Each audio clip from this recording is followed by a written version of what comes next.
నమస్తే. ఆపరేషన్ కగార్ పేరుతోటి మరి ఛత్తీస్గఢ్ అలాగే తెలంగాణ ప్రాంతంలో ఉన్నటువంటి ఆ సరిహద్దుల్లో ఉన్నటువంటి కర్రెగుట్టల్లో పెద్ద ఎత్తున ఇప్పటికే కేంద్ర బలగాలు మోహరించి కర్రెగుట్టను చుట్టుముట్టడం జరిగింది. ఇదే సందర్భంలో దరిదాపుగా ఈ రోజుకు 10వ రోజు. 10 రోజుల కానుంచి ప్రజా సంఘాలు కావచ్చు, చాలామంది మేధావులంతా కూడా మావోయిస్టులతో చర్చలు జరపండి, వాళ్ళని చంపాల్సినటువంటి అవసరం లేదు, వాళ్ళు అడుగుతున్నటువంటిది ఒక పక్కన మేధావులు అడుగుతూ ఉన్నారు, ప్రజా సంఘాలు అడుగుతూ ఉన్నారు, మరో పక్కన మావోయిస్టుల పేరుపైన లేఖలు కూడా విడుదలవుతూ ఉన్నాయి, మేము చర్చలకు రెడీ అంటూ. కానీ ఎక్కడ కూడా కేంద్రం ఎక్కడ కూడా వాళ్ళు తగ్గి ఎక్కడ కూడా ఉండట్లేదు. మరో పక్కన నిన్న అదే కర్రెగుట్టలో సంబంధించినటువంటి ప్రాంతంలో జాతీయ జెండాని కేంద్ర బలగాలు అక్కడ ఎగిరేయడం. సో వీటన్నిటి పట్ల మాట్లాడేటువంటి ప్రయత్నం చేద్దాం. మనతో పాటు విమలక్క గారు ఉన్నారు. అక్క నమస్తే. సో ముఖ్యంగా ఒక అంశం ప్రధానంగా వినబడతా ఉన్నది.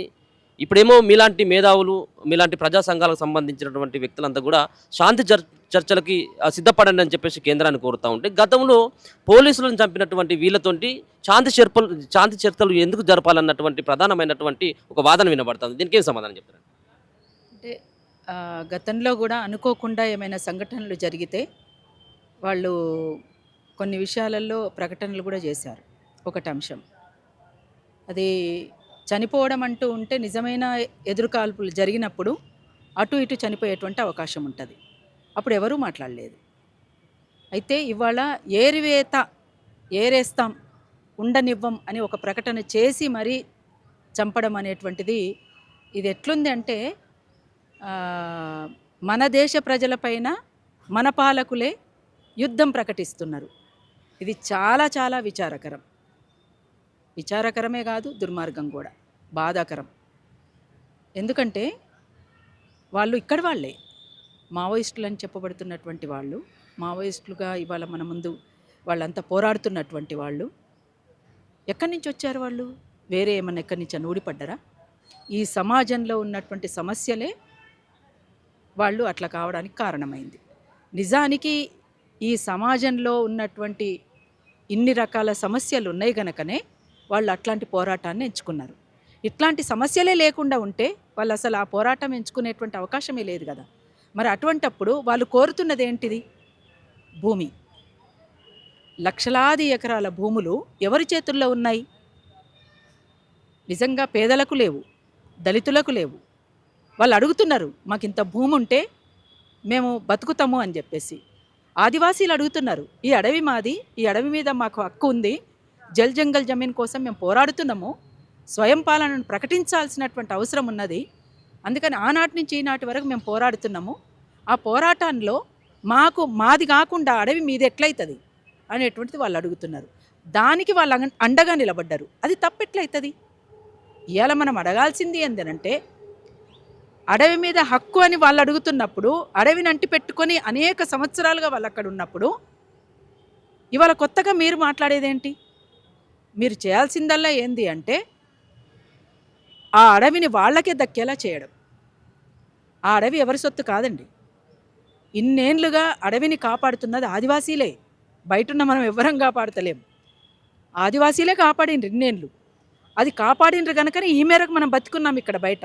ఆ అడవులే లేకపోతే అసలు బయట ఉన్నటువంటి ఈ ప్రాణాలకు అసలు జీవమే ఉండేది కాదు, ప్రాణం ఉండేది కాదు మనం అందరికి ఎవరికి కూడా. అందుకని మనం ఈ మేరకైనా గాలి పీల్చుకుంటున్నామంటే అడవులు బతికుండడం. అడవులు బతికుండడానికి కారణం ఏంటంటే ఆదివాసీలు ఇవాళ వాళ్ళు అడుగుతున్నారు, మా హక్కు ఇది, అడవి మీద మాకు హక్కు ఉంది, అడవి మాదే, అడవిలో ఉన్నటువంటి సంపద కూడా మాదే అని అడుగుతున్నారు. వాళ్ళు తప్పేమిటి? వాళ్ళను ఏరి పారేస్తామంటూ రోజుకు 8 మంది నుంచి ముగ్గురు నుంచి మొదలుకొని 30 మంది దాకా చంపుతూ వస్తున్నారు. ఇది చాలా అన్యాయమైనటువంటిది. మన దేశ ప్రజలు వాళ్ళు, మన పౌరులు వాళ్ళు, మన పౌరుల మీద మనం యుద్ధం చేయడం ఏంటి? మన పౌరుల మీద మనం దాడి చేయడం ఏంది? మన పౌరులను మనం చంపుకోవడం ఏంది? ఇది సరైంది కాదు. ఒకవైపున వాళ్ళు ప్రకటించి కూడా చాలా రోజులైంది, మేము చర్చలకు సిద్ధము అని. ప్రకటించిన తర్వాత కూడా వాళ్ళు కామ్గా ఊరుకున్నారు కొద్ది రోజులు కూడా.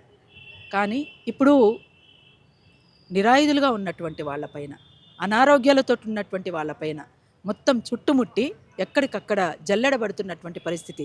టెక్నాలజీ మీ చేతుల్లో చాలా బ్రహ్మాండంగా ఉండొచ్చు కాక, కానీ టెక్నాలజీని దేనికి ఉపయోగించాలి? ప్రజల్ని చంపడానికి కాదు కదా. ప్రజల్ని చంపుకున్న తర్వాత దేన్ని ఏలుకుంటాం మనం? ఆదివాసీలు మన బిడ్డలే, నక్సలైట్లు మన బిడ్డలే. అందుకని ఎవరిని కూడా చంపడానికి వీల్లేదు.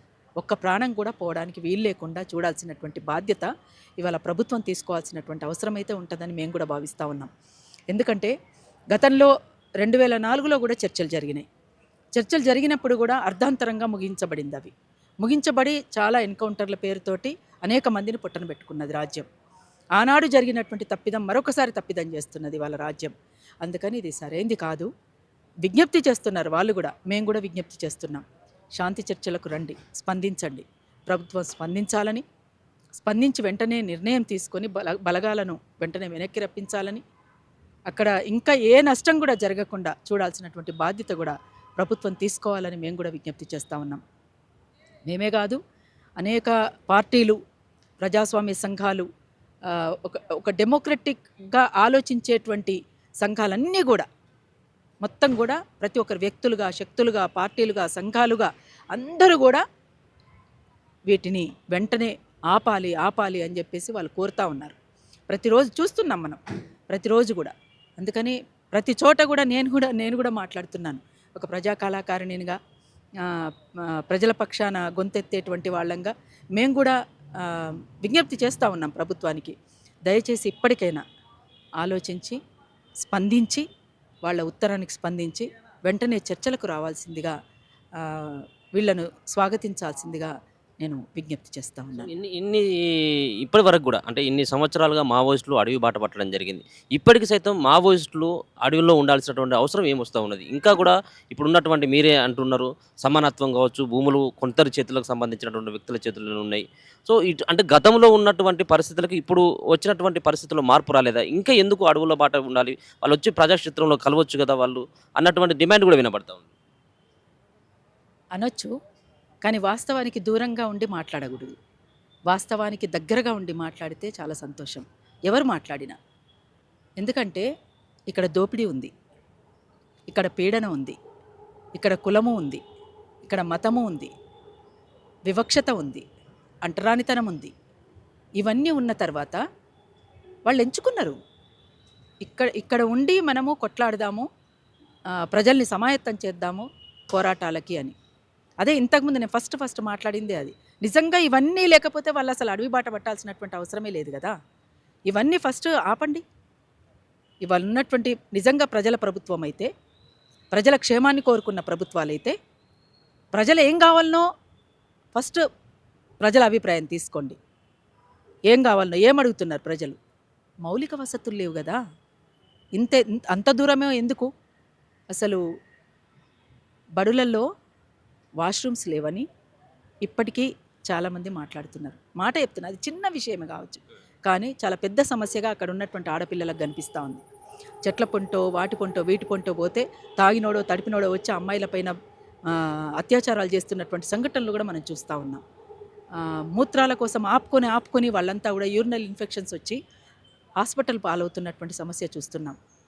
స్కూళ్ళల్లో ఫ్యాకల్టీ లేక ఇబ్బంది పడుతున్నటువంటి సమస్య చూస్తున్నాం. ఇవాళ కార్పొరేట్ సిస్టమ్ వచ్చిన తర్వాత, కార్పొరేట్ హాస్పిటల్ వచ్చిన తర్వాత, దోచుకుంటున్న తర్వాత మొత్తం కూడా ఎట్లా బతికించుకోవాలనో వాళ్ళ ప్రాణాలని అర్థం కాక ప్రాణాలు విడుస్తున్న పరిస్థితిని చూస్తున్నాం.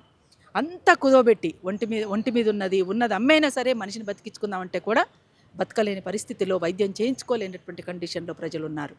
మరి అవన్నీ తీర్చండి, ఉచిత విద్య ఇవ్వండి, ఉచిత వైద్యం ఇవ్వండి, దోపిడీని ఆపండి, పీడన ఆపండి, కులము లేని, మతం లేనటువంటి సమాజాన్ని మీరు నిర్మించండి. నిర్మిస్తే ఇవన్నీ వీళ్ళందరూ ఎందుకు వస్తారండి? వాళ్ళకి ఏమవసరమని?